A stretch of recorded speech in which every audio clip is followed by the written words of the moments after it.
Sa number 2, probinsya sa Negros Occidental mag-comply sa pagban sa komunik sa kanunuman nga sahay sang ayuda.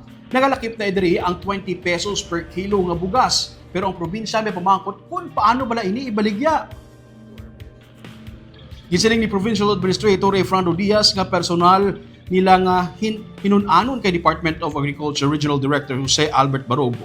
Pila sa ilang nga concern ang napadangat sa DA amo ang bahin sa pagbaligya sa bugas. Sino ang pagatugyanan sa pagbaligya sa bugas? Nakip na ang permiso nila sa pagbaligya sini. Ang pagpasiguro nga pagbaligya sini o ang pagpasiguro nga tag 20 pesos gid man ang kada kilo sang baligyaanay kag sa libro paano kung pagpakabigon sang probinsya ang 20 pesos nga benta. Suno kay Diaz, sa bahin sa probinsya may duha ka tuig paagi sa bigasan ng bayan upod ang federation sa mga association sang irrigators nagabaligya na sang barato nga bugas sa mga indigents, PWDs, senior citizen kag iban pa nga mga sektor nga tig 5 ka kilo ang maximum sa tig 25 pesos kada kilo.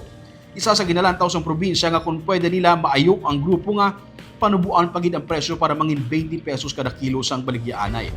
Pasalig ni Diaz nga himuon sang probinsya ang masarangan sini para sa programa sang presidente santo sa patakaran man sang COA kag sa aspeto legal. May 7 million pesos nga pondo ang probinsya para sa programa. Sa karon, may 5,800 kasako sa bugas sa NFA nga available para sa Food Security Emergency Program. Mga mechanism. Well, may plastar sila, pero they're leaving everything up to the LGUs. Pero hindi man klaro kung paano si LGU ka-implement sila nga wala man balik bala nga liabilities. Naintindihan nyo? So, kita ya gani, ginobratan na no? Lawig na, no?